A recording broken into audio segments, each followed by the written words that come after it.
વિકાસ પાછળ કરોડોનો ખર્ચ થાય છે, કરોડોની લાહણી થાય છે। નેતાઓ વિકાસના નામે તાઇફા કરે છે, વિકાસના નામે મતો પણ લઈ જાય છે, પરંતુ લોકોની સમસ્યાના સમાધાનની વાત આવે ત્યારે તમે કોણ અને અમે કોણ?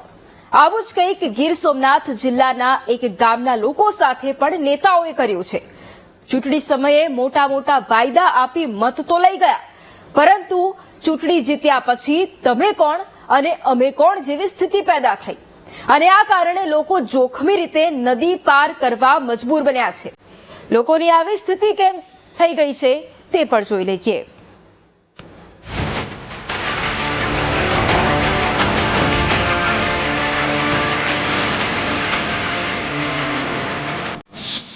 ટ્યુબના સહારે જિંદગી, રોજ જોખમ ખેડવા મજબૂર જિંદગી। ચોમાસું આવે એટલે વિખૂટું પડી જાય કામ। દ્રશ્યો જોઈને જ તમને લોકોની સ્થિતિનો અંદાજ આવી જશે। લોકો કેવી પરિસ્થિતિમાં જીવી રહ્યા છે અને રોજ કેવી રીતે જોખમ ખેડવા મજબૂર છે તે આ દ્રશ્યો દર્શાવે છે। અહીં એક ટ્યુબ પર જિંદગી છે। ટ્યુબની હવા નીકળી એટલે સમજો જિંદગી ડૂબી।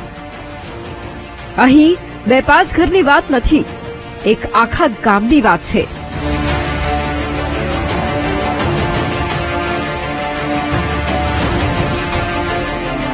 દ્રશ્યો ગીર સોમનાથના ઉના તાલુકાના ભાચા ગામના છે।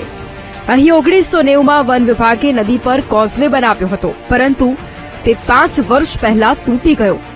લોકોએ વારંવાર રજૂઆતો કરી, પરંતુ તંત્રએ એક પણ રજૂઆત ન સાંભળી। પરિણામે છેલ્લા 5 વર્ષથી ભાચા ગામ ચોમાસું આવતા જાણે સંપર્ક વિહોણું બની જાય છે।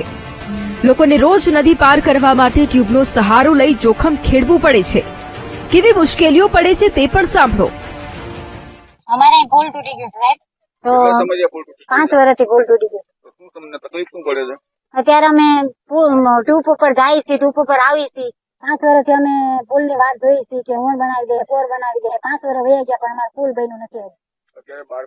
બાળકોને લઈ જવા માટે અમે ટ્યુબ ઉપર જાય છે, ટ્યુબ ઉપર આવી છે।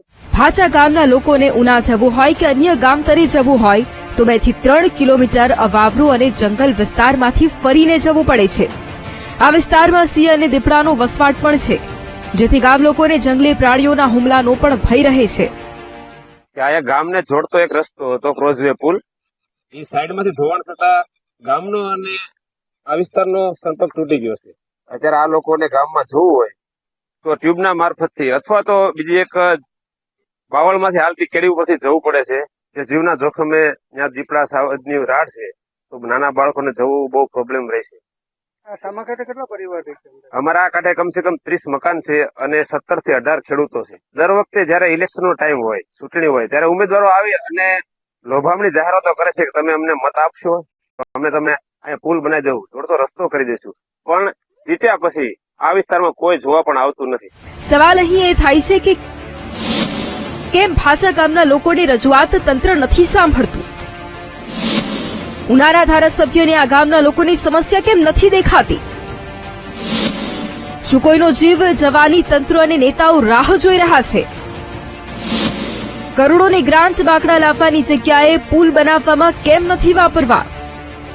મુદ્દો લોકોની જિંદગી સાથે જોડાયેલો છે। તેવામાં વીટીવી ન્યૂઝ આજે પોતાની ફરજ નિભાવી રહ્યું છે। આશા રાખીએ કે વોટ લેનારા નેતાઓને આ રિપોર્ટ જોઈ લોકોની સમસ્યાના દર્શન થશે અને કોઝવેનું કામ મંજૂર કરવામાં આવશે। Rakesh Dave, VTV news, Una.